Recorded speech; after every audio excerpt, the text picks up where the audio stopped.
جب آپ صحیح بخاری پڑھاتے ہیں تو اس سے پہلے مطالعہ کرتے ہوئے کن چیزوں کا آپ خیال رکھتے ہیں؟ اللہ تعالیٰ کی طرف سے سعادت ہی حاصل ہے کہ میں فجر کے بعد سوتا نہیں ہوں۔ اچھا، ماشاء اللہ۔ بچپن سے لے کر آج تک میں نے فجر کے بعد سونا یہ اس کو شیوا نہیں بنایا۔ کامیاب مدرس بننے کے لیے آپ کیا سمجھتے ہیں کہ کن چیزوں کا ہونا ضروری ہے؟ انہوں نے جو میرا پیپر دیکھا کہا کہ یہ تو نقل کرتا رہا، نقل مارتا رہا ہے۔ ہمارے استاد کو بلایا کہ یہ پیپر تو قابل التفات نہیں ہے، یہ بالکل جیسے کتاب میں لکھے ویسے لکھا ہے، تو کتاب سامنے رکھی ہے۔ یہ منہج سلف سے مطلب استفادہ کرنا یا اس کی پابندی کس حد تک ضروری ہے آپ سمجھتے ہیں؟ ہمارے یہاں وزیر اعلیٰ تو بنا دیا، لیکن دیکھیں وہ کام کیا کیا۔ عورتیں جو سربراہ بھی بنیں گی تو مردوں کی محتاج ہوگی، ان کے باڈی گارڈ جو مردی ہوتے ہیں، عورتیں تو نہیں ہوتی۔ جو مبتدئین ہیں جن کی چاہے دین کے لیے خدمات بھی ہیں کچھ، اور لیکن ان میں کچھ چیزیں ایسی در آئیں کہ جو درست نہیں تھیں، تو ان کے نہ لٹریچر کو پڑھنا چاہیے، نہ ان سے استفادہ کرنا چاہیے، نہ ہی ان کا تذکرہ ہونا چاہیے۔ تاکہ عثمانی صاحب کا اعتراض کرنا میں سمجھتا ہوں فضول ہے، کیونکہ اس میدان کا بندہ ہی نہیں ہے، وہ اس فن کو جانتا ہی نہیں ہے۔ تو آپ کیا سمجھتے ہیں کہ جو پرویز کا نقطہ نظر ہے حدیث سے متعلق اور غامدی صاحب کا نقطہ نظر ہے حدیث سے متعلق، دونوں میں کچھ فرق ہے؟ میں نے مولانا مودودی رحمۃ اللہ علیہ ان کو بڑا پڑھا ہے، اور میں ان کی کتابوں سے بڑا متاثر ہوں۔ وہ اپنی کتابوں میں بغیر نام لیے حجیت حدیث کو اجاگر کرتے ہیں۔ وہ کئی لوگ کہتے ہیں کہ وہ جو پہلے مرد وزیر اعلیٰ رہا ہے عثمان بزدار، تو اس سے تو کئی گنا بہتر ہے وہ۔ عثمان بزدار بیچارہ درویش آدمی تھا، تو درویش ہونے کے برابر گئے، مگر تھا تو مرد ہی، مونس تو نہیں تھا، مذکر ہی تھا۔ اچھا استاد محترم، آخر میں آپ جو دین کے طلباء ہیں، اساتذہ ہیں، ان کو کوئی پیغام، کوئی نصیحت کرنا چاہیں؟ اعوذ باللہ من الشیطان الرجیم، بسم اللہ الرحمن الرحیم، السلام علیکم ورحمۃ اللہ وبرکاتہ۔ ناظرین کرام، بہت ہی بابرکت ہوتے ہیں وہ لوگ جن سے اللہ تعالیٰ اپنے دین کا کام لیتا ہے، اور کئی ایسی ہستیاں ہوتی ہیں جو کئی سالوں سے درس و تدریس میں مشغول ہوتے ہیں، اور ان کے جو شاگرد ہوتے ہیں وہ بھی آگے دین کے پیغام کو پھیلا رہے ہوتے ہیں۔ ایسی ہی ایک ہستی کو آج ہم نے اپنے اسٹوڈیو میں دعوت دی، اور ہماری خوش قسمتی ہے کہ انہوں نے ہماری دعوت کو قبول کیا۔ میری مراد ہے شیخ الحدیث مولانا محمد رمضان سلفی صاحب۔ بلا مبالغہ ان کے بے شمار شاگرد ایسے ہیں کہ جو پاکستان کے طول و عرض میں بلکہ دنیا بھر میں دین کے پیغام کو پھیلا رہے ہیں۔ آپ بہت سارے علماء اکرام کے، بیسیوں سینکڑوں علماء اکرام کے استاد ہیں۔ مجھ نالائق کو بھی استاد محترم سے ہی صحیح بخاری پڑھنے کا شرف حاصل رہا ہے۔ آپ کئی دہائیوں سے صحیح بخاری کی تدریس میں بھی مشغول ہیں۔ آج ان سے ہم آپ کی ملاقات کرواتے ہیں اور جانتے ہیں ان کی زندگی کے سفر کے بارے میں۔ استاد محترم، آپ کی آمد کا بہت بہت شکریہ۔ ہم بات شروع کرتے ہیں یہاں سے کہ جو آپ کا نام ہے مولانا محمد رمضان سلفی، ہم نے یہ سنا ہے کہ جو آپ کا نام ہے یہ پہلے آپ کی والدہ نے رمضان نہیں رکھا تھا، کوئی اور نام رکھا تھا، تو یہ کیا کہانی ہے؟ آپ کا نام اصل میں والدہ نے کیا رکھا تھا اور بعد میں چینج کس طرح ہو گیا؟ الحمدللہ والصلاۃ والسلام علی رسول اللہ وبعد۔ جہاں تک میرے نام کا تعلق ہے وہ یہ ہے کہ میری والدہ محترمہ نے میرا نام ابراہیم رکھا تھا، محمد ابراہیم۔ ماشاءاللہ۔ یا تو اس لیے کہ ان کے اپنے بھائی کا نام ابراہیم تھا، صحیح۔ میرے ماموں کا نام ابراہیم تھا، اچھا اچھا ان کے نام پر میرا نام رکھا۔ اچھا۔ اور یا یہ ہے کہ حضرت ابراہیم خلیل اللہ علیہ الصلوۃ والسلام کی مناسبت سے نام رکھا ہے۔ صحیح۔ اور چونکہ میری پیدائش رمضان کے مہینے میں ہوئی ہے، اچھا اچھا، ماشاءاللہ۔ اس لیے وہ ایک ہمارے گاؤں کے مولانا صاحب تھے، وہ آئے اور گھر والوں سے کہا کیا نام رکھا ہے بچے کا؟ اچھا۔ کہا ابراہیم رکھا ہے۔ کہا یہ تو اپنا نام رکھوا کے آیا ہے، ماہ رمضان میں پیدا ہوا ہے، نام اس کا رکھا ہوا ہے، آپ نے چھوڑا کیوں اس کو؟ رمضان ہی رکھو۔ صحیح صحیح صحیح۔ اس وقت سے رمضان کا نام مشہور ہو گیا۔ اچھا۔ ورنہ میں بھی یہی چاہتا ہوں کہ نام ابراہیم ہوتا، صحیح۔ ابراہیم خلیل اللہ علیہ الصلوۃ والسلام کے نام سے مناسبت ہوتی تو صحیح۔ بہتر تھا۔ بہرحال یہ ہے کہ نام انہوں نے یہ رکھا تھا، تو ہمارے ایک گاؤں کے مولانا کے کہنے پر انہوں نے نام بدل دیا، رمضان نام رکھوا دیا۔ تو ذاتی طور پہ یعنی آپ کو ابراہیم نام زیادہ وہ پسند پسند ہے۔ صحیح۔ تو استاد محترم، آپ کو ہم نے سنا ہے کہ بچپن میں بکریاں چرانے کا بھی اتفاق ہوا، تو یہ پیشہ انبیاء رہا ہے، اور بہت سارے انبیاء نے اس پیشے کو اختیار کیا، بکریاں چرائیں، تو آپ کا یہ تجربہ کیسا رہا بکریاں چرانے والا؟ بچپنے کی عمر تھی تو میں مسجد میں قرآن مجید پڑھا کرتا تھا اس وقت، اسکول میں داخل نہیں ہوا تھا۔ صحیح۔ ہمارے نانا صاحب جن کا نام شیر محمد تھا، اچھا وہ ان پڑھ تھے لیکن ان کا عمل بڑا گویا معیاری تھا، نماز روزے صوم و صلوات کے بڑے پابند تھے، اچھا اور وہ پڑھے لکھے ہوتے تو ہم ان کو ولی اللہ کا لقب دے دیتے، اچھا ماشاء اللہ، لیکن بڑے نیک تھے، وہ بکریاں چرایا کرتے تھے صحیح، فارغ وقت میں۔ تو میری والدہ نے مجھے ایک دو بکریاں لے کر دے دیں اور نانا صاحب کے ساتھ بھیجنا شروع کر دیا، تو ان کے ساتھ میں بھی جاتا تھا اور مل کر یہ میں اور نانا صاحب بکریاں چرایا کرتے تھے۔ اچھا صحیح، وہ عصر کے بعد ان کو چھوڑا کرتے تھے، اور باہر ہمارے ہاں نہر ہے جس کو راجبا کہتے ہیں، رجوایا جس کو پنجابی میں کہتے ہیں، چھوٹی نہر، اس کے ارد گرد جھاڑیاں وغیرہ ہوتی تھیں، ہم وہاں لے جاتے۔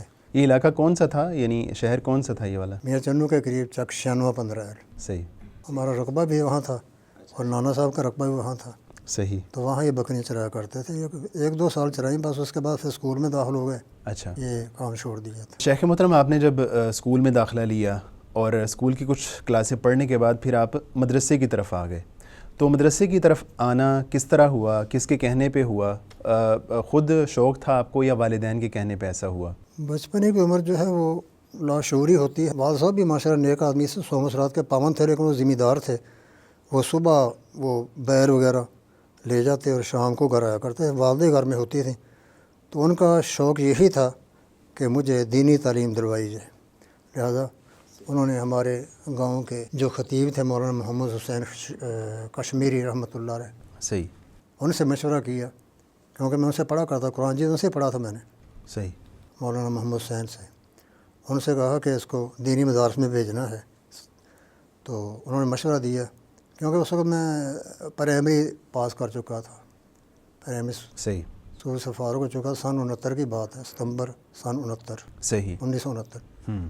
تو انہوں نے مشورہ دیا کہ یہ قریب ہی میاں چنو کے بالکل قریب چک ہے، چک 126-15 ایل، اچھا ٹھیک ہے، وہاں مولانا محمد یحییٰ فوت ہو گئے رحمۃ اللہ علیہ، وہ انہیں اپنے ذاتی طور پر مدرسہ کھولا ہوا تھا گاؤں میں، اور ان کو بھی بڑا شوق، پڑھانے کا بڑا شوق تھا، صرف نحو کے بڑے ماہر تھے، حافظ عبدالستار حماد بھی ان سے پڑھتے رہے ہیں، اچھا ماشاء اللہ، تو وہاں نے مجھے بھیج دیا والدہ صاحبہ نے امام یا خطیب کے مشرق سے۔ تو سن 69 میں پرائمری سے فارغ ہو کر 1-2 مہینوں کے بعد میں یہاں داخل ہو گیا دینی مدرسے میں۔ صحیح۔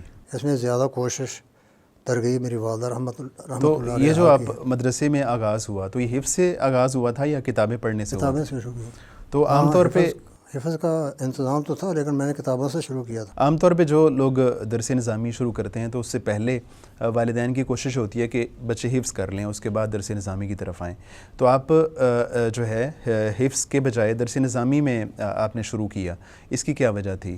والدہ صاحبہ چونکہ پڑھی لکھی نہیں تھیں، اچھا اچھا، ویسے صوم و صلوات کی پابند تھی ماشاء اللہ، صحیح، تو ان کو یہ احساس نہیں تھا کہ پہلے حفظ کرانا چاہیے، انہوں نے بس مدرسے میں بھیج دیا، وہاں جہاں مجھے داخل کیا وہاں بیٹھ گیا۔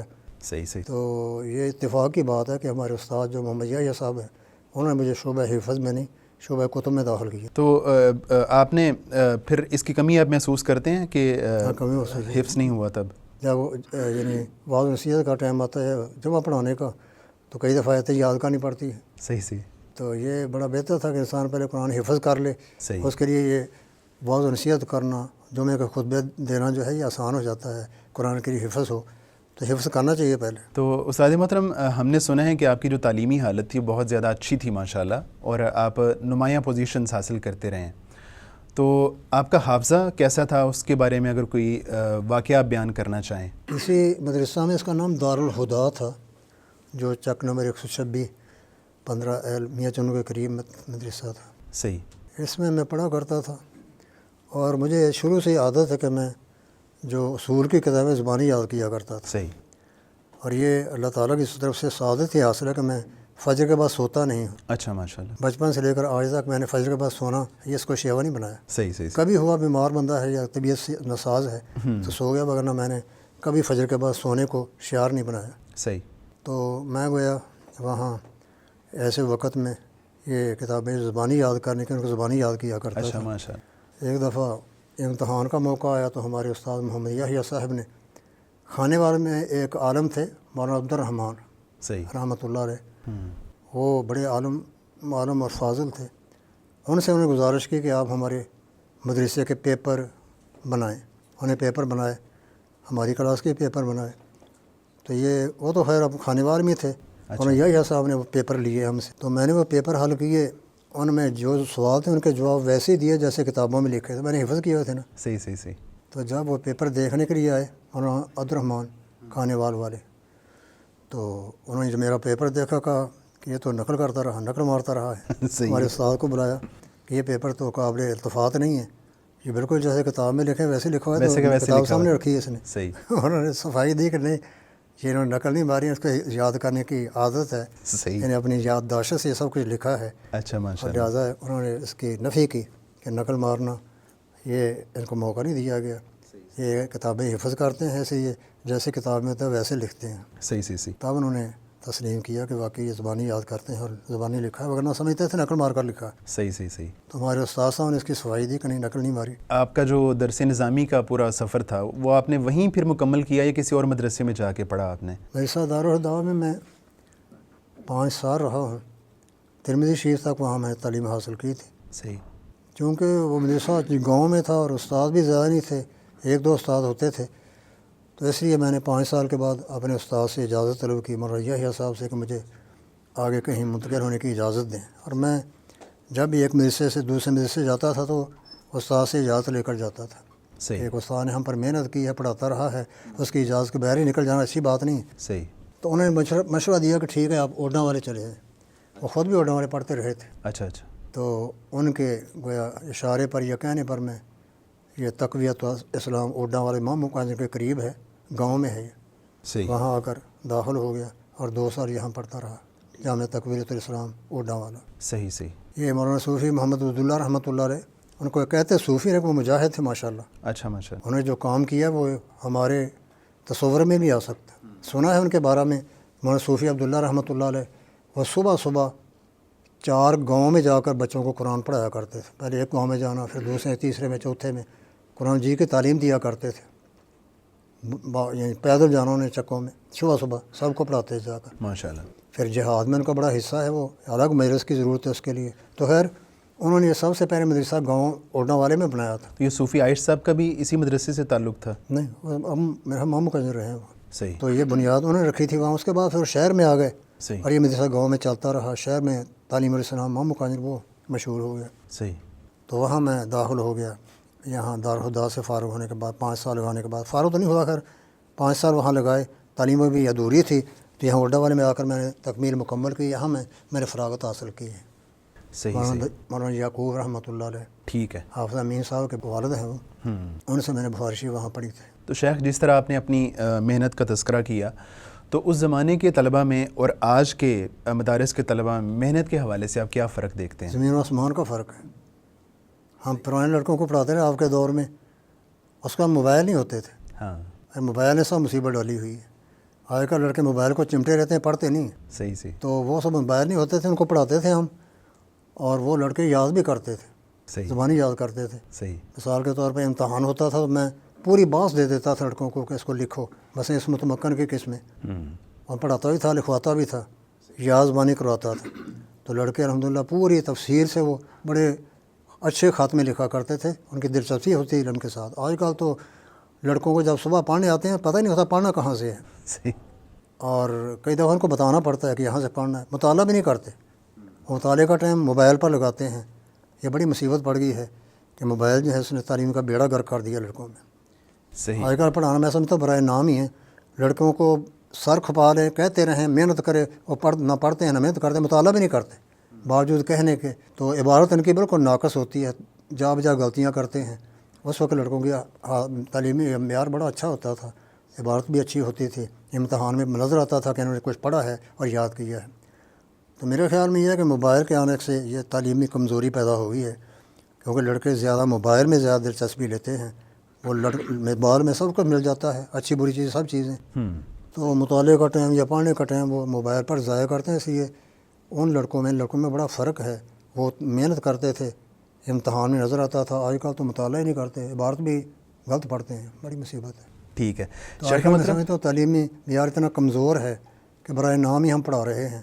لڑکوں کی دلچسپی زیادہ نہیں ہوتی ہے علم پڑھنے میں. اس وقت دلچسپی تھی، لڑکے پڑھتے تھے، یاد بھی کرتے تھے، محنت بھی کرتے تھے۔ شیخ محترم، اس کے بعد آپ سعودی عرب میں بھی رہے ہیں اور دینی تعلیم حاصل کرنے کے لیے آپ وہاں چلے گئے تھے، تو وہ سفر آپ کا کیسے ہوا، اس کی وجہ کیا بنی، اور جو ہے کون سبب بنا وہاں جانے کا؟ مدرسہ تقویۃ الاسلام جو اوڈا والا ہے، وہاں میں نے 2 سال پڑھا ہے، سن 75-76 میں۔ صحیح۔ تو اس سے یہاں میں فارغ ہو گیا تھا پوری تعلیم سے۔ ٹھیک ہے۔ تو فراغت کے بعد پھر میں یہ سوچا کہ پڑھنا چاہیے، لیکن ہوا یہ کہ ہمارے ایک ساتھی تھے، انہوں نے مجھے پڑھانے کی ترغیب دی، لیکن میں نے چھوڑ دیا۔ تو ہمارے استاد ہیں مولانا محمد عبداللہ بٹوی رحمۃ اللہ علیہ، ٹھیک۔ وہ یہاں مدنی صاحب حافظہ اللہ، ان کے پاس پڑھایا کرتے تھے یہاں مالٹون میں۔ مالٹون میں؟ لیکن مدنی صاحب سے وہ باڈی بلڈنگ میں تھا، صحیح، وہ مین روڈ پر، قصور روڈ پر۔ یعنی اس کا نام جامعہ رحمانیہ تھا یا نہیں تھا؟ جامعہ رحمانیہ تھا، ٹھیک، رحمانی کہتے تھے اس کو۔ صحیح۔ تو وہاں تھا مدرسہ، تو انہوں نے مجھے بلایا، میں ان کے کہنے پر یہاں وہ لاہور میں آ گیا۔ تدریس کے لیے؟ تدریس کے لیے آئے تھے آپ؟ پڑھنے، ویسے میں نے آ کر پڑھنا شروع کیا تھا۔ ٹھیک۔ تو 1 ہفتہ میں نے پڑھا، اس کو مولانا صادق خلیل رحمۃ اللہ علیہ، وہ شیخ الحدیث ہوتے تھے، ان سے 1 ہفتہ پڑھا، تو انہیں وہ ان کو ضرورت تھی مدرس کی، دیکھا میں پڑھا سکتا ہوں تو مجھے پڑھانے پر لگا دیا، تدریس دے دی انہوں نے ادھر رحمانیہ میں ہی؟ رحمانیہ میں، صحیح، مولانا صادق خلیل رحمۃ اللہ علیہ نے۔ صحیح۔ اور مدنی صاحب کے مشورے سے انہوں نے ایسا کام کیا تھا، تو پھر میں 1 ہفتے کے بعد پڑھانا شروع کر دیا۔ سن 80 میں پورا سال یہاں پڑھاتا رہا ہوں، صحیح، جامعہ رحمانیہ میں، اور باڈی بلڈنگ مدرسہ ہوتا ہے، اس کے بعد یہ منتقل ہوا ہے یہاں برکت مارکیٹ کے پاس۔ تو باہر پھر کب جانا ہوا اور کیسے جانا ہوا؟ یہاں 1 سال میں نے پڑھایا نا وہاں جامعہ رحمانیہ میں، باڈی بلڈنگ مدرسہ تھا۔ جی جی جی۔ اس کے بعد ہمارے وہ شیخ جو تھے مولانا صادق خلیل صاحب رحمۃ اللہ علیہ، ان کے مشورے سے اور مدنی صاحب کے مشورے سے یہ ہماری تیاری شروع ہوئی سعودیہ جانے کی۔ مدنی صاحب حافظہ اللہ جو ہیں، انہوں نے وہ قبول کر لیا ان سے کہ واقعی ان کے کاغذات تیار کروانے چاہیے۔ جی۔ تو شیخ الحدیث کے مشورے سے حافظ عبدالرحمن مدنی حافظہ اللہ جو ہیں، انہوں نے ہمیں حکم دیا، ہم 3 لڑکے تھے، میں تھا اور ہمارے بھائی نصیر احمد تھے جو پروفیسر آج کل بلکہ ابھی لاہور یونیورسٹی میں؟ جامعہ لاہور میں ہے۔ جی جی جی۔ اور ایک لڑکے تھے محمد یوسف، علامہ کہتے تھے اس کو، بیچارے فوت ہو گئے۔ تینوں کے ہمارے کاغذات تیار کیے گئے اور مدنی صاحب خود لے کر گئے تھے۔ پھر انہیں ہمارا داخلہ جو ہے وہ ریاض میں جامعۃ الامام محمد مسعود علیہ السلامیہ، اس میں داخلہ کروایا تھا۔ صحیح۔ تو مدنی صاحب کی کوشش سے ہم وہاں پہنچے ہیں۔ تو اس زمانے میں استاد محترم یعنی زیادہ تر لوگ اپلائی کرتے تھے ادھر مدینہ یونیورسٹی میں، تو آپ نے مدینہ یونیورسٹی کے بجائے وہاں مطلب آپ کی رائے سے ہی ہوا تھا وہاں پہ؟ نہیں، رائے سے نہیں، ہم نے کاغذات تیار کیے، مدنی صاحب کو دے دیا، انہوں نے پھر وہاں جامعہ امام میں داخل کروا دیے۔ صحیح۔ جامعہ اسلامی میں نہیں بھیجے انہوں نے، یہ مدنی صاحب کی وجہ سے ہم جامعہ امام میں گئے ہیں، اور جامعہ امام والوں نے وہاں ہمیں ہمارا انٹرویو لیا، امتحان بھی لیا تحریری، اور ہماری پوزیشن اچھی تھی۔ اچھا تو اچھا، انہوں نے ہمیں 1 سال کے لیے مکے بھیج دیا، سالسہ ثانوی میں۔ صحیح، مکے میں ان کا معہد تھا، المعہد العلمی، ٹھیک، جامعہ امام کے تابع تھا۔ جی 1 سال ہم نے مکے میں سالسہ ثانوی پڑھی ہے، اس کے بعد پھر وہاں سے فارغ ہو کر ریاض آ گئے۔ ریاض والوں نے پھر ہمیں وہ ابہا بھیج دیا کلیے میں، جی جی جی، ریاض میں نہیں رکھا۔ صحیح۔ ابہا بڑا ٹھنڈا علاقہ، مری کی طرح ہے، تو ہم نے وہاں 4 سال میں وہ کلیہ اصول الدین میں پڑھا ہے۔ تو پھر آپ کی واپسی کس سال ہوئی، اور آپ آگے سیدھا پھر رحمانیہ میں آپ نے پڑھانا شروع کیا یا کہیں اور گئے پہلے؟ 4 سال ہم نے وہ جامعہ اصول الدین جامعہ امام کے تابع ہے، کلیہ شریعہ اور اصول الدین، یہ 2 کلیے تھے وہاں۔ کلیہ اقتصادیہ بھی تھا ویسے، علوم اقتصادیہ، تو وہاں ہم نے پڑھا۔ 4 سال کے بعد فارغ ہو گئے۔ فارغ ہونے کے بعد جب واپس آئے تو میں نے مدنی صاحب سے پوچھا کہ ہم تدریس کہاں شروع کریں، کیونکہ مجھے جامعہ ابو بکر جو ہے کراچی میں، انہوں نے بھی کہا تھا کہ آپ ہمارے پاس آ جائیں۔ تو مدنی صاحب نے کہا نہیں، وہاں نہ جائیں، آپ ہمارے پاس آئیں۔ تو پھر سن 1986 میں میں نے تدریس شروع کی ہے جامعہ رحمانیہ میں، صحیح۔ اور مدنی صاحب کے مشورے سے کی ہے۔ شیخ محترم، مطلب جو ہمارے دین کے طلبہ ہیں، آپ کیا سمجھتے ہیں کہ ان کے لیے کوئی ایک اسپیسیفک کتاب یا ایک سے زیادہ کتابیں عربی یا اردو آپ سمجھتے ہیں کہ اس کا پڑھنا ازبز ضروری ہے؟ خیر، ہمارے جامعات جو ہیں ان کا نصاب تو اپنا ہے، اس کے مطابق لڑکوں کو چلنا پڑتا ہے۔ تو بہتر یہ ہے کہ لڑکے جو عقیدے پر زیادہ زور دیں۔ ہمارے ملک میں عقیدے کی بڑی کمزوری پائی جاتی ہے، جا بجا شرک کے اڈے موجود ہیں۔ تو عقیدے کے جو کتابیں ہیں، شرح تحاویہ ہے، اس کے علاوہ ان پر زیادہ زور دینے کی اور پڑھنے کی ضرورت ہے تاکہ اس کو سمجھیں اور ملک میں جو پھیلا ہوا شرک ہے اس کا خاتمہ کیا جا سکے۔ شیخ، آپ کئی دہائیوں سے تدریس کر رہے ہیں، تو کامیاب مدرس بننے کے لیے آپ کیا سمجھتے ہیں کہ کن چیزوں کا ہونا ضروری ہے؟ مدرسین کے یہ بہت ضروری ہے کہ مطالعہ کریں۔ آج کل یہ بڑی کمی پائی جاتی ہے، عام استاد جو ہیں بغیر مطالعے کے پڑھانا شروع کر دیتے ہیں۔ ہمارے محدث استاد گوندری رحمۃ اللہ علیہ، وہ حالانکہ 60 سال سے بخاری شریف پڑھا رہے تھے، پھر فرمایا کرتے ہیں میں اب بھی مطالعہ کر کے آتا ہوں، اگرچہ ہمیں یاد ہوتا ہے لیکن یہ ہمارا فرض بنتا ہے کیونکہ ہم اس کے مقابلے میں ہم اجرت لیتے ہیں، مشاہرہ لیتے ہیں، وظیفہ لیتے ہیں، تو یہ ضروری ہے کہ ہم اس کے عوض میں مطالعہ کریں، تیاری کر کے جائیں، تیاری کر کے پڑھائیں۔ تو یہ ضروری ہے کہ مطالعہ کیا جائے، خواہ انسان کو چیزیں یاد بھی ہونے کے بعد چیزیں جو انسان کے ذہن سے اتر جاتی ہیں، مطالعہ کرنے سے وہ ذہن میں حاضر ہو جاتی ہیں۔ تو ایک تو ضروری ہے کامیاب مدرس بننے کے لیے کہ انسان مطالعے پر زور دے، بغیر مطالعے کے نہ پڑھائے۔ صحیح۔ اور دوسرا اس میں عمل بڑا اہم ہے۔ عمل استاد کا جو شاگرد استاد کے عمل کو دیکھتے ہیں، جیسے استاد نے عمل کرنا ہے، زندگی گزارنی، اس شاگرد ویسی زندگی اپنا لیتا ہے۔ صحیح۔ تو استاد کے لیے کامیاب ہونے کی ضروری ہے کہ وہ اپنے عملی کمزوریوں کو دور کرے اور اللہ تعالیٰ سے ہمیشہ دعا گو رہے۔ اللہ تعالیٰ کے گویا مدد کے بغیر انسان کوئی کام نہیں کر سکتا، ہر کام اللہ تعالیٰ کے ارادے اس کی مشیت سے ہوتا ہے، اس کے قبضہ قدرت میں ہے۔ تو علم کے ساتھ عمل اور عمل کے ساتھ دعا جو ہے بڑی اہم ضروری ہے۔ پھر انسان کو چاہیے کہ وہ ایسے علماء جو گزرے ہیں جن کی کتابیں بڑی مفید ہیں ان کو زیر مطالعہ رکھے۔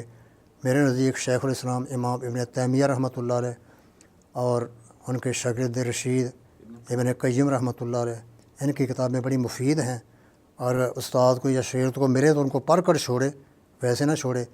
بڑی کتابیں ان کی فائدہ مند ہیں۔ تو کامیاب مدرس بننے کے لیے ضروری ہے کہ ایسے علماء جو بڑے متباہر ہیں علم میں، ان کی کتابوں کا مطالعہ کیا جائے، پوری تیاری کر کے پڑھایا جائے اور عمل میں کوئی کمی نہ آنے دی جائے۔ اگر استاد عمل میں کوتاہی کرے گا شاگرد پر بڑا اثر پڑتا ہے اس کا۔ صحیح۔ تو ضروری ہے کہ اپنی عملی کوتاہیوں کو دور کیا جائے اور شاگرد کی گویا خلوص دل سے تربیت کی جائے، اصلاح کی جائے، اور یہ نظریہ رکھا جائے کہ یہ ہمارے بعد جو ہے اس علم کو آگے پھیلانے والا بنے، اس کا حامل بنے۔ ایسی ذہن رکھ کر پڑھایا جائے، شاگرد کو دنیا کا لالچ پیش نظر نہ ہو، اللہ تعالیٰ کی رضا پیش نظر ہو، تو اللہ تعالیٰ بھی مدد کرتے ہیں اور انسان کو کامیاب فرماتے ہیں۔ شیخ محترم، آپ کو بہت عرصہ ہو گیا ہے صحیح بخاری پڑھاتے ہوئے، تو آپ کتنی دفعہ صحیح بخاری کی تکمیل کروا چکے ہیں؟ اور جب آپ صحیح بخاری پڑھاتے ہیں تو اس سے پہلے مطالعہ کرتے ہوئے کن چیزوں کا آپ خیال رکھتے ہیں؟ سن 1996 میں حافظ عبدالرحمن مدنی حافظہ اللہ انہوں نے بخاری شریف پڑھانی شروع کی۔ ایک جلد حافظ ثناء اللہ رحمۃ اللہ علیہ ان کے پاس ہوتی تھی، ایک ان کے پاس تھی سن 96 میں۔ صحیح۔ تو ان کو اچانک کہیں جانا پڑ گیا دورے سعودیہ میں۔ صحیح۔ تو اس سال سن 96 میں یہ ہمارے محترم عزیز حافظ صہیب احمد میر محمدی جی، ان کی اور یہ ان کے کلاس۔ ساتھی پڑھا کرتے تھے۔ صحیح۔ تو حافظ صاحب مدنی رحمت حافظہ اللہ اپنا پیریڈ جو ہے مجھے دے گئے بخاری شریف کا۔ صحیح۔ تو سن 96 سے میں نے بخاری شریف پڑھانی شروع کی ہے اور آج 2024 تک میں پڑھا رہا ہوں۔ آپ مسلسل تب سے پڑھا رہے ہیں؟ پڑھا رہا ہوں سن 96 سے لے کر آج تک۔ تو آپ کے یعنی پہلے شاگرد صحیح بخاری کے وہ قاری صہیب صاحب بھی ہیں؟ صاحب صاحب تھے اچھا، پہلے اور ان کی کلاس تھی۔ تو آپ جب پڑھانے سے پہلے ظاہر ہے مطالعہ کرتے ہیں تو اس میں کن چیزوں کا آپ خیال رکھتے ہیں، کن چیزوں کو زیر مطالعہ لازمی رکھتے ہیں؟ دیکھا جاتا ہے کہ شاگرد جو اس نے عبارت کیسے پڑھی ہے، اس کی عبارت کی تصحیح کرنا ضروری ہے، کیونکہ عبارت پڑھتے ہوئے زبر زیر کی غلطی سے بھی معنی تبدیل ہو جاتا ہے۔ اور میں تو اپنے طالبوں کو کہا کرتا ہوں کہ آپ کے عبارت غلط پڑھنے سے مفہوم ہی بدل جاتا ہے، مطالعہ کر کے آئیں، مطالعے کے بغیر نہ پڑھا کریں۔ ایک تو ان کی عبارت پر گویا توجہ دی جاتی ہے، اور دوسرا یہ کہ ہم پڑھاتے ہوئے میں تو پہلے ترجمہ بھی کرتا ہوں لڑکوں کے سامنے، اس کے بعد تشریح کرتا ہوں۔ تشریح میں اپنے محدث گوندری رحمۃ اللہ علیہ کی عبارات کو پیش نظر رکھتا ہوں یا فتح الباری دیکھتا ہوں۔ اس طرح ارشاد الساری جو ہے کسلانی رحمۃ اللہ علیہ کی وہ میرے ذہن مطالعہ ہوتی ہے۔ صحیح۔ اس طرح عمدۃ القاری یہ علامہ عینی کی ہے، وہ بھی دیکھتا ہوں۔ ایسی کتابیں دیکھ کر مطالعہ کر کے الحمدللہ پڑھاتا ہوں۔ تو استاد محترم، آپ ابھی صحیح بخاری کی تدریس کرتے ہیں، تو اس کے علاوہ بھی کوئی آپ کتابیں پڑھاتے ہیں ساتھ، یا صرف صحیح بخاری پڑھاتے ہیں؟ رحمانیہ میں تو میرے 4 پیریڈ ہوتے تھے، بخاری شریف کے علاوہ بھی عقیدہ ہوتا تھا، سروناف کی کتاب ہوتی تھی، لیکن یہاں UK سینٹر میں بخاری شریف ہے، اس سے پہلے تو ایک بخاری شریف ہی تھی، اس کے 2 پیریڈ ہوتے تھے، صحیح. لیکن اب انہوں نے ایک اور پیریڈ دیا ہے نحو کا. وہ پہلی کلاس میں نحو کا پیریڈ تمرین النحو پڑھاتا ہوں.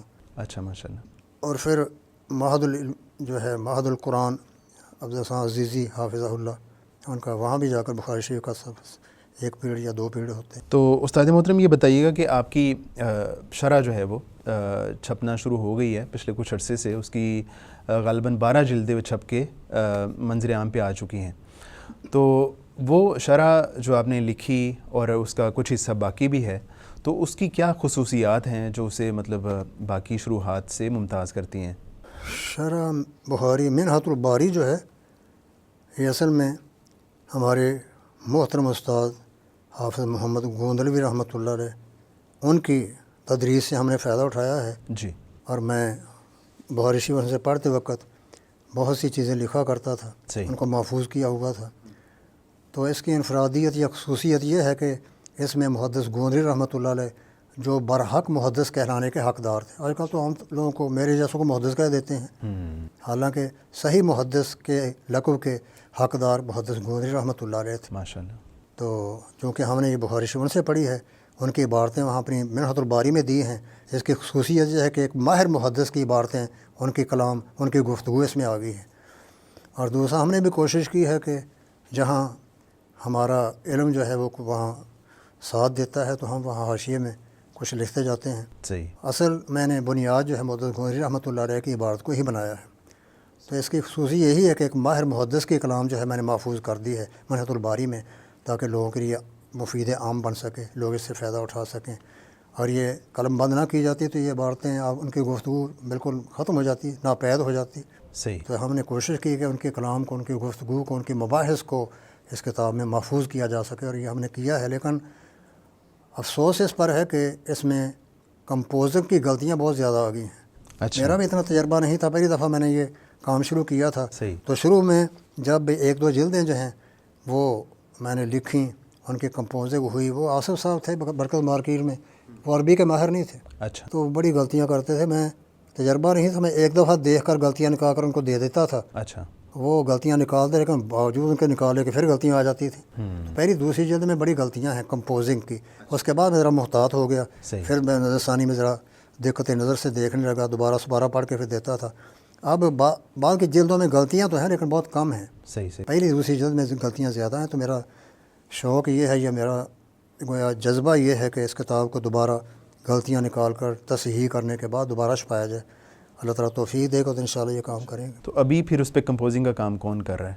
اب ہمارے وہ شاگرد ہے فرمان مشتاق صاحب. اچھا. ماشاء اللہ بڑے، یعنی وہ جذبے کوئی نالج والے نہیں ان کو، نہ میں کو کچھ دیتا رہتا ہوں، خود ہی بیچارے وہ شروع کر دیتے ہیں کام. اچھا ماشاء اللہ. تو الحمد للہ ان کے تعاون سے یہ کام چل رہا ہے. کمپوزنگ کے لیے استاد محترم یعنی وہ ایسے صاحب کا ہونا ضروری ہے جو عربی عبارتوں کو صحیح لکھنا جانتا ہو، اور اس کو خاص ایک انداز ہے اس کو مخصوص کی بورڈ سے لکھنے کا، تو پھر غلطیوں سے بچا جا سکتا ہے. استاد محترم یہ بتائیے گا، اگلا سوال آپ سے یہ ہے کہ جو عام طور پہ ہمارے ہاں ایک سلفیوں کا ایک گروپ یا نقطہ نظر یہ ہے کہ جو مبتدئین ہیں، جن کی چاہے دین کے لیے خدمات بھی ہیں کچھ، اور لیکن ان میں کچھ چیزیں ایسی در آئیں کہ جو درست نہیں تھیں، تو ان کے نہ لٹریچر کو پڑھنا چاہیے، نہ ان سے استفادہ کرنا چاہیے، نہ ہی ان کا تذکرہ ہونا چاہیے. مثال کے طور پہ ڈاکٹر اسرار صاحب ہیں یا سید مودودی صاحب ہیں، تو اس پہ آپ کیا کہیں گے؟ یہ قدغن لگانا جو ہے یہ مناسب نہیں ہے. ہر ایک کو پڑھنا چاہیے، جو اس کی خامیاں ہیں ان کی نشاندہی کرنی چاہیے. میں نے مولانا مودودی رحمۃ اللہ علیہ ان کو بڑا پڑھا ہے، اور میں ان کی کتابوں سے بڑا متاثر ہوں. وہ اپنی کتابوں میں بغیر نام لیے حجیت حدیث کو اجاگر کرتے ہیں. صحیح. ان کے دور میں غلام احمد پرویز تھے جو منکر حدیث تھے. ان کے کلام میں عام طور پر ان کی تردید پائی جاتی ہے، بلکہ سنت کی آئینی حیثیت بڑی اچھی کتاب ہے ان کی، مولانا مودودی رحمۃ اللہ علیہ کی. پڑھنا چاہیے. مولانا مودودی رحمۃ اللہ کی بڑی خدمات ہیں. اگرچہ بعض غلطیاں ہوتی ہیں، ہر انسان معصوم تو نہیں ہے، غلطیاں ہر ایک سے ہو جاتی ہیں. ان سے بعض غلطیاں ہوئی ہیں، لیکن ان کی خدمات جو ہیں، یہ منکرین حدیث کی تردید کرنا، اس سے میں بڑا متاثر ہوں. ان کی کتابیں بڑی مفید ہیں، ہر ایک کو پڑھنی چاہیے. کسی کے پر قدغن نہیں لگائی جا سکتی، اور آپ اس کے مخالف بھی ہیں تب بھی پڑھیں، تاکہ آپ کو پتہ چلے کہ وہ کیا غلطیاں کرتا ہے، اس کی نشاندہی کریں. تو یہ میں سمجھتا ہوں مولانا مودودی رحمۃ اللہ کی کتابیں پڑھنی چاہیے، بڑی فائدہ مند ہیں. منکرین حدیث کے رد میں وہ بڑی فائدہ مند ہے انسان لیکن کے لیے۔ استاد جی ان کے بارے میں مطلب یہ بھی کہا جاتا ہے کہ وہ خود جو ہے نا انکار حدیث کی طرف چلے گئے، استخفاف حدیث کی طرف چلے گئے۔ وہ میں کہتا ہوں بعض حدیثوں کا انکار کیا، مثلاً حدیث ثلاثہ کذبات جو ہے اس کا انکار کرتے ہیں ہاں جی، ابراہیم علیہ السلام کے بارے میں، ہاں جی، تو غلطیاں تو ہیں، لیکن یہ کہ خدمت انہیں وہ حدیث کے منکر نہیں ہے۔ صحیح، اب ایک آدھ حدیث کے بارے میں ان کا یہ کہہ دینا کہ یہ اس کے راوی جو ہیں ان کو غلطی ہو لگ سکتی ہے، اس سے ساری ان کی محنت پر پانی نہیں پھیرا جا سکتا۔ صحیح، وہ حدیث کے قائل ہیں اور حدیث کا دفاع بھی کرتے ہیں، منکر حدیث کو اپنی تحریروں میں کتابوں میں رد بھی کرتے ہیں، ان کا جواب بھی دیتے ہیں۔ ان کی سنت کی آئینی حیثیت بڑی فائدہ مند کتاب ہے، صحیح ہے، حجیت حدیث پر ہے۔ تو بعض خامیاں ہوتی ہیں، لیکن بعض خامیوں کو دیکھ کر سارا کام ان کی خدمت پر پانی پھیرنا مناسب نہیں ہے۔ پڑھنا چاہیے ان لوگوں کو تاکہ پتہ چلے کہ ان کی غلطیاں کیا ہیں اور صحیح کیا ہے۔ جیسے اگر صحیح لکھا تو اس سے فائدہ اٹھایا جائے، غلطیاں ہیں تو ان کی اصلاح کی جائے اور لوگوں کو ان سے بچایا جائے۔ ٹھیک ہے استاد جی۔ وہ پچھلے دنوں ایک ہمارے معروف صحافی ہیں، وہ کہہ رہے تھے کہ یار اہل حدیثوں کی سمجھ نہیں آتی، پہلے جو ہے نا یہ کہتے تھے کہ قرآن اور سنت ہی ہے نا ہمارے جو بنیادی مصادر ہے یہی ہیں، اب جو ہے نا وہ منہج کا نام بھی لینا شروع ہو گئے ہیں، منہج سلف۔ تو یہ منہج سلف سے مطلب استفادہ کرنا یا اس کی پابندی کس حد تک ضروری ہے آپ سمجھتے ہیں؟ قرآن و حدیث کے حجت ہونے میں کوئی شک شبہ نہیں ہے، جی، بلکہ اصل اسلام ہے ہی کتاب و سنت۔ اس کے علاوہ کسی امتی کے اقوال کو ہم اسلام یا شریعت کی حیثیت نہیں دے سکتے۔ نبی پاک صلی اللہ علیہ وسلم کہ یہ فرمایا میں تمہیں دو چیزیں چھوڑ کر جا رہا ہوں، ترکت فیکم امرین لن تضلوا ما تمسکتم بہما کتاب اللہ و سنت رسولہ۔ جی، لیکن کتاب و سنت کو سلف کے منہج پر سمجھنا یہ بہت ضروری ہے، یہ ضروری ہے، صحیح، کیونکہ آج کل لوگ جو ہیں وہ اپنے اپنی سمجھ کے مطابق کتاب اللہ کے جو ہے وہ تفسیریں کرتے ہیں۔ صحابہ کرام کی تفسیر کی ان کی وضاحت تشریح خلاف ہوتی ہے، تو میں سمجھتا ہوں کہ سلف کے منہج کے مطابق کتاب و سنت کو سمجھنا چاہیے۔ اور سلف سنت صحابہ کرام ہیں، صحیح، صحابہ کرام نے جیسے کتاب و سنت کو سمجھا ہے، جیسے پر اس پر عمل پیرا ہوئے ہیں، ہمارے لیے وہی اہم ہے۔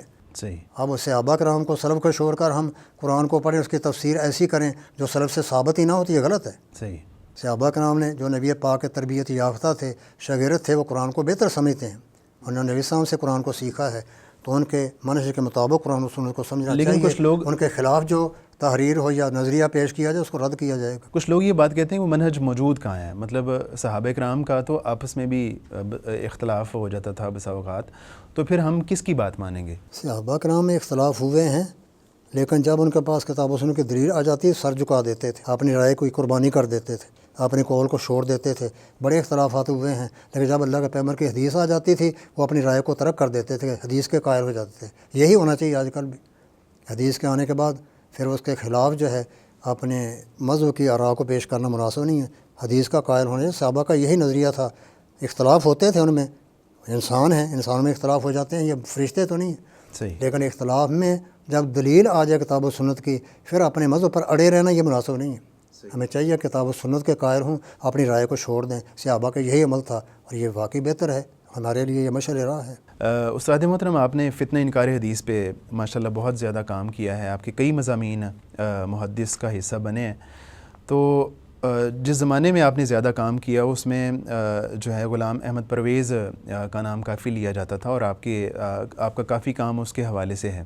آپ کی کبھی کوئی سامنا ہوا، اس سے کوئی ملاقات ہوئی غلام احمد پرویز سے، اور اس کی فکر میں آپ کیا بڑی غلطی دیکھتے ہیں، یا جو یعنی انکار حدیث کی طرف گئے ہیں تو اس کی بڑی وجہ آپ کیا دیکھتے ہیں؟ غلام پرویز جو ان کی وفات سن 85 میں ہوئی ہے، جبکہ ہم 86 میں یہاں آئے، ان سے ملاقات کا کوئی موقع نہیں ملا، لیکن میں ان کی کتابوں کو پڑھا ہے۔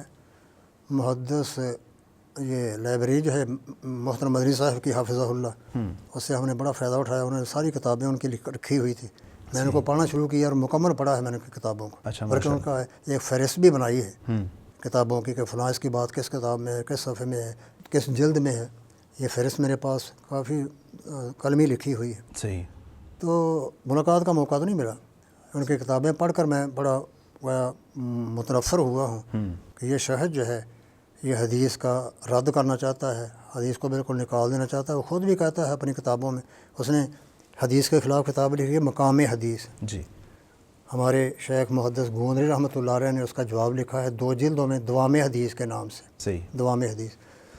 تو یہ شخص جو ہے یہ میں نے پڑھا ہے، یہ کہتا تو ہے کہ میں حدیث کو مانتا ہوں، اپنی کتابوں میں لکھتا ہے میں وہ اس حدیث کو مانتا ہوں جو قرآن کے مطابق ہو۔ جی حالانکہ قرآن کے مطابق حدیث کو ماننا یہ تو دعویٰ جو ہے فضول ہے۔ جو آدمی قرآن کے مطابق حدیث کو مانتا ہے قرآن کو ہی مانتا ہے، حدیث کے مطابق ہو جائے گی تو قرآن ہی بن جائے گا، پھر قرآن کا حکم ہی ہوگا۔ مزہ تو طے ہے جب کہ ایسی حدیثوں کو مانے جو قرآن سے زیادہ ہیں اور قرآن کی تشریح میں ہیں، تفسیر میں ہیں، تو یہ قرآن کی مطابقت کی شرط لگاتا ہے، لیکن وہ اس سے حدیث کا حجت ہونا ثابت نہیں ہوتا۔ استاد جی محدثین کے ہاں مطلب یہ کوئی حدیث کا اصول رہا منکر ہے یہ۔ محدثین کے ہاں یہ اصول کوئی رہا ہے کہ ہم ایسی حدیث کو مانیں گے جو قرآن کے خلاف نہ ہو؟ کسی محدث نے یہ نہیں کہا، ایک روایت آتی لیکن وہ روایت موضوع ہے، من گھڑتے اس پر وضع کا حکم لگا ہے۔ تو محدثین میں کوئی نہیں، حدیث تو مستقل ایک حجت سمجھتے ہیں، جیسے قرآن حجت ہے حدیث بھی حجت ہے، دونوں مل کر گویا دین اور شریعت کو ثابت کرتے ہیں۔ تو بظاہر یہ حدیث بات قرآن سے زائد نہیں ہے، قرآن کی تفسیر ہی ہے، قرآن اصل ہے، حدیث اس کی تشریح ہے، تفسیر ہے۔ تفسیر جو ہے وہ اپنے اصل سے الگ نہیں ہوتی۔ شیخ محترم آپ نے عورت کی حکمرانی سے متعلق بھی مضمون لکھا، تو اس میں اگر کوئی عورت یعنی بادشاہ نہیں ہے یا حکمران نہیں ہے، وزیر اعظم نہیں ہے، وزارت اعلیٰ پہ موجود ہے، تو کیا مطلب ایک جمہوری ملک میں وہ کہتے ہیں کہ جمہوریت میں کوئی ایک جو ہے نا اس طرح حکمران نہیں ہوتا، وہ پوری کابینہ ہی حکمران ہوتی ہے، تو ایسے میں وزارت اعلیٰ میں کیا کوئی کسی عورت کی حکمرانی کو مطلب اس کی اجازت ہو سکتی ہے کہ نہیں؟ عورت کی حکمرانی ہو یا وزارت اعلیٰ ہو یا اس کے علاوہ کسی عہدے پر اس کو فائز کیا گیا ہو، اس کی سب سے بڑے تردید یہ ہے کہ صحابہ کرام کا دور خلافت گزرا ہے، صدیق اکبر کا، فاروق اعظم، عثمان ذی النورین، علی مرتضیٰ رضی اللہ تعالی عنہم، انہوں نے اپنے دور میں کوئی ایک مثال بھی نہیں ملتی کہ صحابہ کرام نے خلفاء راشدین میں کسی عورت کو کسی علاقے کا سربراہ بنا کر بھیجا ہو، گورنر بنایا ہو، صحیح، گورنر بنایا ہو یا وزیر بنایا ہو۔ تو میرے خیال میں یہ حدیث کے بھی خلاف ہے۔ قرآن نبی پاک کا فرمان لن یفلح قوم ولوا امرهم امرأۃ، وہ قوم کبھی نجات نہیں پائے گی جو عورت کو اپنا سربراہ بنا لیتے ہیں، خواہ وزیر اعلیٰ بنائیں، وزیر اعظم بنائیں۔ یہ حدیث کے یا قرآن کے یا اسلامی مزاج کے خلاف ہے۔ صحیح، عورت کا معاملہ پردے کا ہے، قرآن جا بجا کہتے ہیں یدنین علیہن من جلابیبہن۔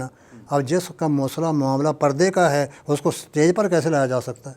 صحیح، تو سٹیج پر آئے، مردوں سے خلط ملط ہو اور یہ ان کے سامنے گویا اپنے حسن و جمال کا مظاہرہ کرے، تو یہ بالکل غلط ہے۔ عورت کو کسی علاقے کا سربراہ نہیں بنایا جا سکتا۔ ہاں عورتوں میں کام کر سکتی ہے، عورتوں میں معلم ہو، مدرس ہو، لڑکیوں کے مدرسوں میں، اور مردوں عورتوں کا اختلاط اسلامی تعلیم کے خلاف ہے۔ لا یخلون رجل بامرأۃ الا کان الشیطان ثالثہما، صحیح، لہذا عورت کا مردوں سے خلط ملط ہونا یا ان کے سامنے اپنے آپ کو ظاہر کرنا قرآن کریم کی تعلیم کے خلاف ہے۔ نبی پاک صلی اللہ علیہ وسلم کے پاس عورتیں آئی تھیں، کہا تھا اللہ کے پیغمبر مرد ہم سے آگے بڑھ گئے ہیں، وہ آپ کی مجلس میں سامنے موجود ہوتے ہیں، ہم آپ کے پاس آ نہیں سکتی، تو ہمارے لیے بھی ایک دن مقرر کر دیں جس میں آپ ہمیں تعلیم دیا کریں۔ بخاری شریف کی حدیث ہے۔ تو نبی پاک نے یہ نہیں کہا تھا کہ آپ ہی صحابہ کے ساتھ آ کے پیچھے بیٹھ جا کرو، عورتوں کو مردوں کے ساتھ بیٹھ کر آپ نے پڑھایا نہ تعلیم دی ہے، بلکہ ان کے لیے الگ دن مقرر کیا تھا اور الگ جگہ مقرر کی تھی۔ صحیح، آپ نے حکم دیا تھا کہ فلاں صحابی کے گھر میں جمع ہو جایا کرو، میں وہاں آیا کروں گا تو میں تعلیم دے دیا کروں گا۔ صحیح، نبی پاک اگر یہ مخلوط تعلیم جائز ہوتی، عورتوں کا مردوں کا سربراہ بننا یہ جائز ہوتا، تو اللہ کے پیغمبر وہاں خلط ملط ہونے کی اجازت دیتے، عورتوں کو صحابہ کے ساتھ بٹھا لیتے، سب کو پڑھاتے رہتے، لیکن آپ نے ایسا نہیں کیا۔ عورتوں کا مردوں کے سامنے آنا، بے پرد ہونا، یہ اسلام کے مزاج کے خلاف ہے، صحیح، قرآن کی تعلیم کے خلاف ہے۔ لہذا عورت کو کی گویا سعادت اسی میں ہے کہ وہ نبی پاک کی فرمانبردار بن کر زندگی گزارے، اپنے آپ کو نمایاں کرنے کی کوشش نہ کرے۔ ہمارے یہاں وزیر اعلیٰ تو بنا دیا، لیکن دیکھیں وہ کام کیا کیا۔ عورتیں جو سربراہ بھی بنیں گی تو مردوں کی محتاج ہوں گی، ان کے باڈی گارڈ جو مردی ہوتے ہیں، عورتیں تو نہیں ہوتی۔ ہاں جی، ہاں جی، تو پھر بہتر ہے کہ مرد کو ہی آگے لایا جائے، مرد جو ہے وہ سارے کام کرے، وزیر اعلیٰ ہو، وزیر اعظم ہو۔ یہ عہدے مردوں کے لیے ہیں، عورتوں کے لیے نہیں ہے۔ عورت کا معاملہ پردے کا ہے، اور جس کا معاملہ پردے کا ہو وہ لوگوں کے سامنے نمایاں نہیں ہو سکتی، اسٹیج پر نہیں آ سکتی۔ صحیح، صحیح، تو اس کے وزیر اعلیٰ بننا، وزیر اعظم بننا اسلام کے خلاف ہے۔ وہ کئی لوگ کہتے ہیں کہ وہ جو پہلے مرد وزیر اعلیٰ رہا ہے عثمان بزدار، تو اس سے تو کئی گنا بہتر ہے وہ۔ عثمان بزدار بیچارہ درویش آدمی تھا، تو درویش ہونے کے برابر گئے، مگر تھا تو مرد ہی، مونس تو نہیں تھا، مذکر ہی تھا۔ شیخ محترم یہ بتائیے گا کہ پچھلے دنوں جو مولانا تقی عثمانی صاحب ہیں، کراچی سے ان کا تعلق ہے جن کا، تو ان کا ایک اقتباس مشہور ہوا ان کی کتاب کا، جس میں انہوں نے علامہ البانی کا جو حکم لگانے کا طریقہ ہے اس پہ کچھ تنقید کی، اور اس میں انہوں نے اس کا مفہوم یہ ہے ان کی بات کا کہ علامہ البانی صاحب جب حکم لگاتے ہیں حدیث پہ تو اس میں اپنی مرضی بھی ان کی بسا اوقات شامل ہو جاتی ہے، من چاہا حکم لگا دیتے ہیں حدیث پہ نا. تو اس پہ آپ کیا کہیں گے البانی صاحب کے کام کے اوپر؟ عربی کا مقولہ ہے لکل فن رجال، جی، ہر فن کے اپنے آدمی ہوتے ہیں. تاکہ عثمانی صاحب اس میدان کے بندے ہی نہیں ہیں، ان کو تنقید کرنے کا حق ہی حاصل نہیں. بالکل صحیح. وہ اہل جرح ہوں، تعدیل جرح کو جانتے ہوں، ان کے اصولوں سے واقف ہوں، تب تو بات کریں. صحیح. میدان کچھ اور ہے حنفی فقہ کا، اور وہ دخل دیتے ہیں جرح تعدیل میں. محدث البانی رحمۃ اللہ علیہ اپنے فن کے ماہر تھے. صحیح. ٹھیک ہے، بعض لوگوں سے غلطیاں ہوتی ہیں، غلطیاں تو ہر آدمی سے ہوتی ہیں، صحیح. کوئی غلطی ان سے ہو سکتی ہے، لیکن وہ جرح و تعدیل کے ماہر تھے. ان کا حکم جو ہے وہ وجہ بصیرت تھا، دلیل کے ساتھ تھا. تاکہ عثمانی صاحب کا اعتراض کرنا میں سمجھتا ہوں یہ فضول ہے، کیونکہ اس میدان کا بندہ ہی نہیں ہے، وہ اس فن کو جانتا ہی نہیں ہے. جرح تعدیل کو کیسے حکم لگایا جا سکتا ہے؟ ایک آدمی محدث ہے، محدث البانی رحمۃ اللہ علیہ، اور وہ اس فن کا بندہ بھی ہے، ماہر ہے. ہمارے لیے غنیمت ہے انہوں نے یہ کام کیا ہے، سیاستہ پر یا 4 حدیث کی کتابوں پر کہ انہوں نے ان کی تنقید کر کے ضعیف حدیثیں الگ کر دی ہیں، صحیح الگ کر دی ہیں. آپ مطالعہ کریں، کسی جگہ سے آپ ان سے اختلاف کر سکتے ہیں، وہ معصوم نہیں ہے، غلطی ہو سکتی ہے، لیکن اس بات میں شک نہیں، وہ اپنے فن کے ماہر تھے. ماہر آدمی اگر کوئی محدث ہو کر جرح و تعدیل کا ماہر ہو کر یہ بات کرے، اس کی بات قابل التفات ہو سکتی ہے. تاکہ عثمانی صاحب اس میدان کے بندے ہی نہیں ہیں، ان کا تنقید جو ہے وہ فضول اور لغو ہے. ان کو یہ اس میدان میں آنا ہی نہیں چاہیے، جبکہ اس کو جانتے نہیں. صحیح. محدث البانی کا حکم بالکل صحیح ہوتا ہے. غلطی کہیں ہو جائے تو غلطی تو ہر انسان سے ہوتی ہے. شیخ، عام طور پہ یہ کہا جاتا ہے کہ جب محدثین احادیث پہ حکم لگاتے ہیں تو وہ مطلب روایت کو باعتبار سند تو دیکھتے ہیں، لیکن اس میں درایتاً چیزوں کا خیال نہیں رکھا جاتا. تو آپ سمجھتے ہیں کہ جو مطلب محدثین نے اصول حدیث بیان کیے ہیں اس میں درایت کو کوئی عمل دخل نہیں ہے؟ یہ ایسی باتیں آتی ہیں لوگوں سے، میرا ہر وہ بھی جانتے نہیں ہیں کہ یہ تعریف کیا ہے اس حدیث کی. صحیح. حدیث کی تعریف میں آتا ہے کہ حدیث کے راوی عادل ہوں، ضابط ہوں، سند متصل ہو، معلول نہ ہو، شاذ نہ ہو. اب 3 شرطیں جو 5 شرطوں میں سے یہ سند سے تعلق رکھتی ہیں. جی. 2 شرطیں متن سے تعلق رکھتی ہیں، معلول نہ ہو، شاذ نہ ہو.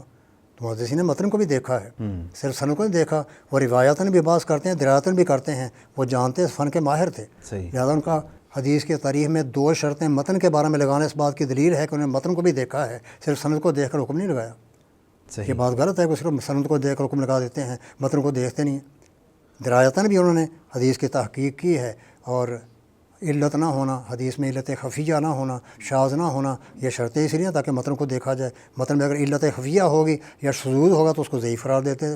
متن کو دیکھا ہے انہوں نے.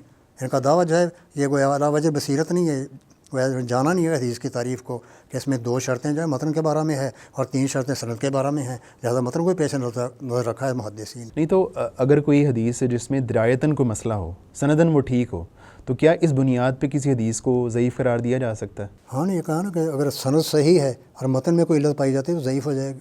صرف سند کا صحیح ہونا کافی نہیں ہے، متن جو اس کا علت سے خالی ہونا بھی کافی ہے، شذوذ سے خالی ہونا بھی کافی ہے، ضروری ہے. تو گویا صرف سند کا صحیح ہونے سے حدیث صحیح نہیں ہوگی جب تک کہ متن جو ہے صحیح ثابت نہ ہو. محدثین نے دونوں چیزوں کو پیش نظر رکھ کر حکم لگائے صحیح حدیث پر. تو استاد محترم، آپ نے غامدی فکر پہ بھی کام کیا، تو آپ کیا سمجھتے ہیں کہ جو پرویز کا نقطہ نظر ہے حدیث سے متعلق اور غامدی صاحب کا نقطہ نظر ہے حدیث سے متعلق، دونوں میں کچھ فرق ہے یا مطلب یہ اسی کا ہی ایک تسلسل ہے؟ سن 86 میں جب میں وہ سعودیہ سے فارغ ہو کے یہاں آیا تھا تو میرا نظریہ خیال یہ تھا شاید یہ غامدی صاحب جو ہیں ان کے جو شاگرد ہیں، یہ جو جماعت ہے شاید حدیث کی قائل ہے. ان کا اشراق جس میں کئی حدیثیں وہ دیا کرتے تھے، لیکن بعد میں جب میں نے مطالعہ کیا ان کو پڑھا ہے تو ثابت ہوا کہ ان میں کوئی فرق نہیں. غلام محمد پرویز بھی کلیاتاً حدیث کا منکر ہے اور یہ بھی منکر ہیں.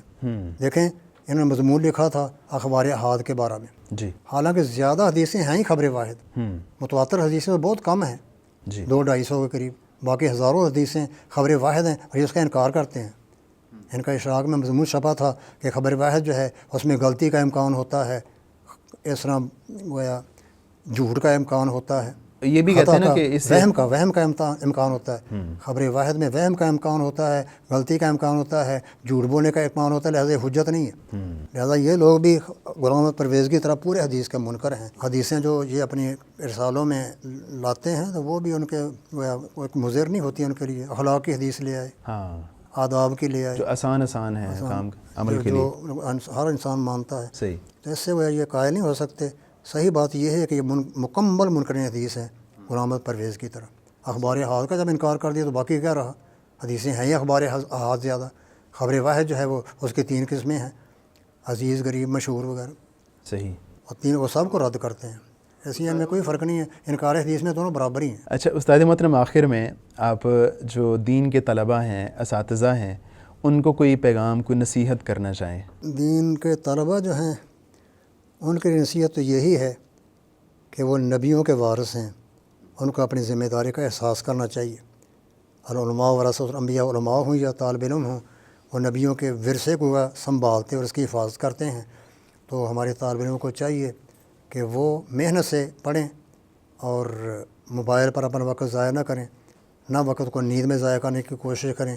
ٹھیک ہے، سونے کا وقت مقرر اس میں سوئیں، لیکن صبح کی نماز کے بعد سونا یہ ہمارے دینی مدارس میں فرض ہو گیا ہے. صحیح. جیسے فریضہ ہوتا ہے، ضرور سونا ہے. حالانکہ یہ وقت پڑھنے کا ہوتا ہے، محنت کرنے کا ہوتا ہے. تو ہمارے طلباء کو چاہیے کہ ایسے اوقات سے فائدہ اٹھائیں. ایک تو اپنے وقت کو موبائل پر ضائع نہ کریں. موبائل ٹھیک ہے، فائدہ مند چیز ہے، اس کو رکھنا چاہیے، لیکن اس میں وقت سارا اس میں لگا دینا، مطالعے کا ٹائم بھی اس میں صرف کر دینا، یہ مناسب چیز نہیں ہے. طلباء کو چاہیے کہ جاگ کر پڑھیں. وہ نبیوں کے وارث ہیں، ان کو اگر انہوں نے دین کی حفاظت نہ کی تو کیا مزدور کریں گے؟ دین کی حفاظت انہوں نے کرنی ہے. یہ تب کر سکیں جب کہ اس میں رسوخ حاصل کریں، علم کو مضبوط اور پختہ طور پر یاد کریں، ازبر کریں، تب اس میدان میں مکمل اور کامل ہو سکتے ہیں، آگے اس دین کی خدمت کر سکتے ہیں.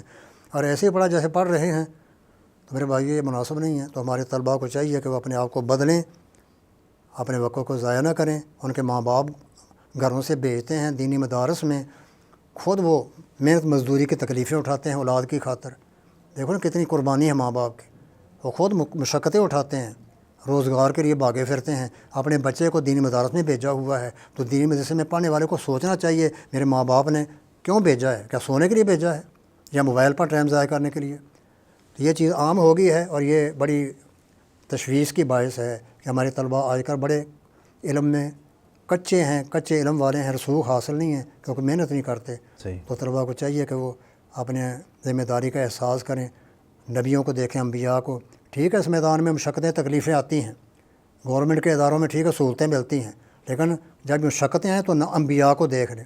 اللہ کے نبیوں نے کتنی مشقتیں اٹھائی ہیں، کتنی تکلیفیں اٹھائی ہیں دین کی خاطر، بغیر لالچ کے وہ دین کا کام کرتے رہے ہیں. تو ہمیں چاہیے ہم لالچ اور وہ حرص سے نکل کر دین کی خدمت کے لیے کمر بستہ ہوں، اپنے آپ کو تیار کریں، مضبوط علم میں رسوخ حاصل کریں.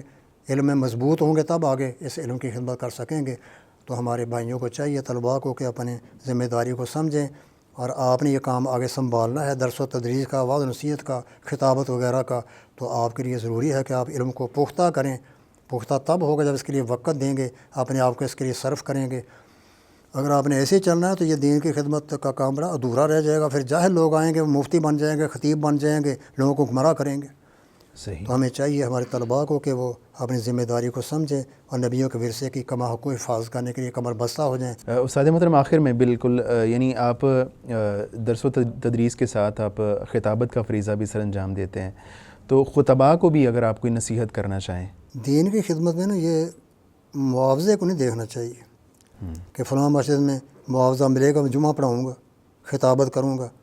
آپ دیکھیں انبیاء کا مشن ہے، انہوں نے بغیر اجرت، لا اسألکم علیہ اجرا، اجرت کوئی نہیں لیتے تھے.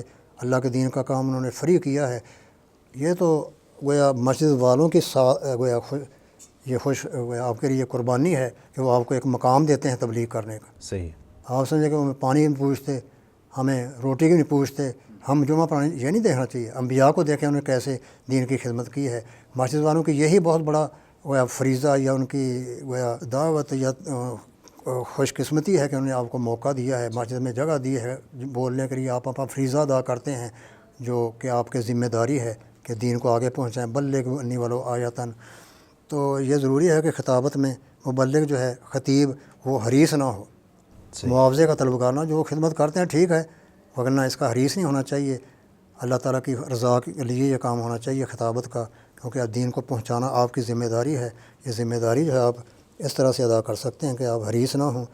نبیوں کا بھی یہی مشن تھا اور ہمارے یہی مشن ہونا چاہیے کہ خطابت کو اپنا فریضہ سمجھیں کیونکہ اللہ کے پیغمبر کا فرمان ہے، آپ نے اپنے دین کو علماء کو حکم دیا کہ آگے پہنچائیں، حکم دیں، آگے اس کو پھیلائیں۔ تو خطباء کو چاہیے کہ وہ خطیب ہونے کی حیثیت سے حرص اور لالچ کو ذہن سے نکال دیں۔ مسجد والے خدمت کریں نہ کریں، آپ نے یہ دیکھنا ہے کہ انبیاء کا مشن ہے، یہ تبلیغ اللہ کا دین آگے پہنچانا ہے، لوگوں کی اصلاح کرنی ہے، لوگوں کی اصلاح کے نظریے سے آپ یہ کام کریں، دنیا کے لیے نہیں۔ استاد محترم، آپ کی آمد کا بہت بہت شکریہ۔ اللہ تعالیٰ آپ کو جزائے خیر دے، آپ کے علم و عمل میں برکت دے، آپ کے فیملی میں اللہ تعالیٰ برکت دے، رزق میں برکت دے۔ بہت شکریہ آپ کی آمد کا۔